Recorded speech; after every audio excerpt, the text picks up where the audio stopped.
Sportsnet Lakers brought to you by your Toyota dealers. We make it easy. Allie Clifton alongside James Worthy, Mike Bresnahan, Mike Trudell handling the post-game responsibilities downtown. Great win for the Lakers as they beat the surging Knicks 110-97. All the more impressive without LeBron James. Missed his second straight, dealing with the elbow and the foot arthritis.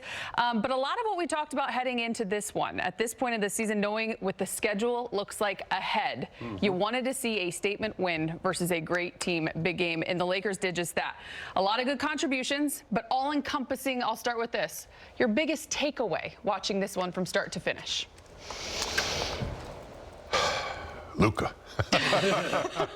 Goes back to Luka. I mean, he led the team. Look, 11-25, he had 5 threes, took 16, as you just mentioned. But I thought, really, collectively, they decided to defend a little bit early in the game, and that's how they got their lead. I thought Rui's contribution early. I thought Marcus Smart, his defense, they had about 3 or 4 charges. So I think their decision to, buck up and play some good defense, and then they shot the ball well. Rui shot well. Austin Reeves came alive. It was a good collective effort tonight. They got everybody involved. Kennard hit some nice threes, and they toughed it out defensively is what I thought the game was really, sold on tonight, Rez. Yeah, I thought they out-physical the Knicks. Yeah.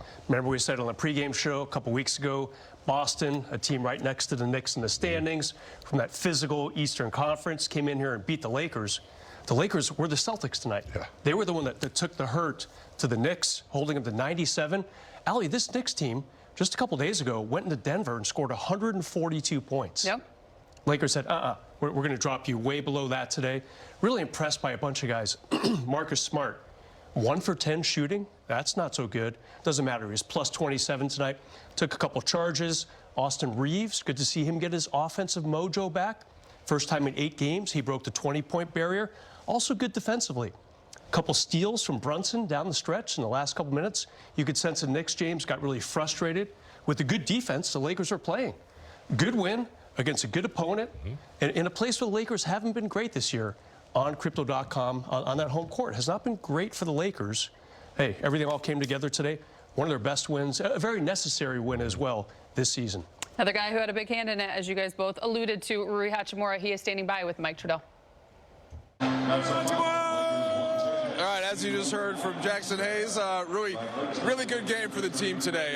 You hit some shots, you were good on the glass, good defensively, but I messed it up, yeah. I missed shots and the misses, yeah. What got you guys over the hump today? I think it was an early game for us. We talk about it. This is going to be a really important game for us, and especially Braun was out, so someone had to step up, and I think as a team we all stepped out. So yeah, it was good, great game, buddy. It's gotten to a point where you're 5th in the NBA in three-point percentage. People shocked when you actually miss an open look, like in the second half, but you made up for it by doing other things, right? Yeah, it was too early for me, It was an early game, I haven't done it since college, but yeah, we got this done, so yeah, that's all matters. What did you think of the backcourt play with Luka and Austin, but getting you guys into good spots? It was great, yeah. I think we had a great spacing today, and I think we did what we're supposed to do. Especially, I think our defense was really good. They're a really good offense team, and then we hold them under 100. So yeah, that's a great defense. It seemed like some good energy early from DeAndre Ayton today. Yeah, it was good. Yeah, he brought a great energy. I think he made a couple of good big plays. I think he was big today. All right, last one for you. You guys move forward with some additional difficult games against good teams. Is this a good blueprint for you against a good team, getting a win and playing good defense? 100%. I think especially we lost them against them last month. So yeah, I think that was a great game, but yeah, for the whole team. Appreciate it, Rui. Thank you. Indeed, and let's give a little love to Rui Hachimura. He was take your shot for today, big game. He had 13, but you also pointed to the 7 boards. Yeah, yes. Got going early. With his size and physicality, he always plays with, size and, with his physicality, but he brought it today with the rebounds, and that's where I think he had 7. And yeah, I was very impressed with his game. He can shoot, 5th best three-point shooter in the league. But when he rebounds and contributes in that area, that makes him a total package. And they need that, James. I said before the game, who's going to be their 4th best player the rest of the way? No LeBron today. He set out with that foot. He's got the elbow thing going on, as you mentioned, Allie, too. So who is going to be their 3rd best player today? And I think it was Rui. He had some really timely shots. it's hard to leave him open. Like, you almost need to start game planning against him if you're the opposing coach. It's not your first level of interest. You know, it's going to be a Luka or a LeBron. Then you got to worry about Austin Reeves. But you got to worry about Rui around that perimeter because he's going to make you pay for it. And James, Luke Kennard, we talked about him before the game. He had 12 points today. So the Laker bench, you know, much maligned most of the season, bottom 5 in the league in reserve scoring. I really like what Luke Kennard has brought to this team just in a few short weeks here. It's not all threes either. He had a nice 3 down the stretch to really put that game out of reach. When the Lakers are getting tired, both teams were seemingly tired in that fourth quarter. Also had a nice little mid-range from around the elbow in that fourth quarter. He's one of those guys that they need on this bench who's going to score, especially with Rui getting the upgrade to the spot start today, Ali. Speaking of being tired, it was an early start. There was the time change, and then we talked in the pregame show just being able to handle the physicality of the Knicks. You're already without one of your most physical players in LeBron James, and you look to your big two then from that standpoint, right? You've got Luka Doncic, you've got Austin Reeves combining for 60 today. ESPN put up that graphic. They're 8-2 when it's just the two of them without their completion of the big three playing. You know, another 30-point game for Luka Doncic. It was his 33rd of the season, 48th as a Laker. Just setting the tone, big game. And he did it on both ends of the floor. We'll start with Luka. Yeah, Luka was taking charges. Yep. And, you know, kind of directing defense. Didn't get too involved with the refs. I mean, he got some non-calls tonight. I thought Luka got fouled a couple times where they didn't call it, but he kept his head in there and, you know, led the team. Got some nice rebounds when they needed them. And then Austin's the same thing, you know, was able to hit some shots. But Luka, you know, he can pull up anytime. You just never know when he's going to shoot the three or throw the lob. So he's also got to the free throw line good tonight. So that's the kind of contribution that he continues to make. Tonight, it resulted in victory. Or this afternoon, rather. Yeah, you're right. James, it has been almost a month since the Lakers had a big win. They beat San Antonio before the break. And, of course, you know, it's a short month in particular, February. You had the All-Star break, so it's a little bit skewed to say that. But they beat the Spurs on February 10th. They beat a bunch of bad teams. They beat a hobbled Golden State team with no Steph, right? This is a legit win. And these two guys are exactly why. I'm really happy about Austin. I feel like he tested the paint a lot today. That's what I've seen from him only sporadically since he came back from that month-and-a-half layoff with that calf injury. I thought he was pretty fearless tonight. This to me was Austin Reeves pre-injury. And just, you know, all this is him. You know, he's off balance. He's shooting these shots like off his elbow, James. He's like triple clutching.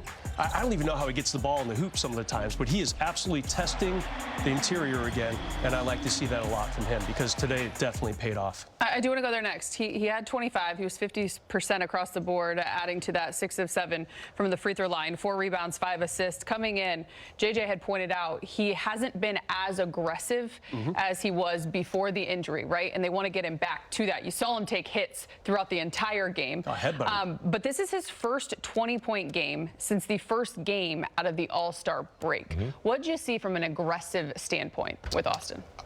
Trusting in his body. You know, when you come back from an injury, especially something as sensitive as a calf injury, it takes some time for you to test it. And you don't want to, like, overdo it with the minutes and, you know, how you play the game. But I think he's finally got to a point, particularly when LeBron is out of the game and he's going to get more volume. I think sometimes you kind of forget the injury and you just start to play through it. And I think that's what he's starting to do. He's took some charges. He's rugged. He's physical. And tonight, you know, he just upped it a little bit. That's a good sign. Being out that long for injury, it takes a little while to come back. I think he's back to where we expect him to be. And when he gets the opportunities that he had tonight without LeBron on the floor, he's going to maximize it. Yeah, he did. Yeah, no doubt about James. And by the way, I was incorrect. They did not beat the Spurs. They actually beat the Nuggets about a week before that. That's what I was thinking of. So it's been a long time since the Lakers have pulled off a big win. And with these two guys in the backcourt playing the way they did today, Ali, I mean, look, the Knicks are a good team, a good defensive team. Usually they make the opponent look tired. I thought the Knicks looked fatigued tonight. You know, for most of the game, a little run early in the fourth quarter. Jalen Brunson kind of fueling it. He played heavy minutes tonight, and they got to play the Clippers here tomorrow night. They tried. You know, I think there were moments where the Knicks tried to get physical. Yep. They got fouls called on them. They tried to take, but the Lakers responded, which is something that they don't always do. And I thought that was a good sign too. But they met force with force, and I don't know if the Knicks were expecting that, but when the Lakers came with their physicality, it kind of shut the Knicks down a little bit. Yeah, and that's the thing. I feel like LaRavia was nice tonight. We already talked about Kennard off that bench. I thought they got some really nice efforts. You talk about Luka taking charges. I thought he took at least 2, but only one was called. There was another one where it's like, how's that not a charge? Yeah, and Austin Reeves is back there. Marcus Smart, he just turned 32 a couple days ago. He's playing out there like he's 22 again. Defensively, I was really impressed by this win, Allie. The Lakers needed this. They really did. They can start eating into that stat where they're just not good against teams over 500. Because look at their schedule. You alluded to it earlier. You're going to have Minnesota coming up. You got another game against Denver. You've got 2 games in Houston next week. Yep. You got the Pistons not long after that. This is a brutal month. So they didn't fare as well as they could have. Maybe a small moral victory in Denver the other night. Did not win the game. That's all that matters. This is a moral victory and a victory in the standings, too. I was going to say, JJ likes to use reference points when it comes to looking back on the season and where you can build from. This is obviously a good one. You did some great things. You had an opportunity versus Denver a couple nights ago. So being able to kind of put that in your cap as you head into this thick of the Western Conference. I'd much rather have that scenario than to be hot all season long and then fall off at the end of the season. Right now where they are, if they can continue to climb, it'll be perfect timing for them as they move into the playoffs. The Lakers winners of 5 of their last 6 as we head back downtown. Time to hear from Coach JJ Redick, brought to you by your Toyota dealers.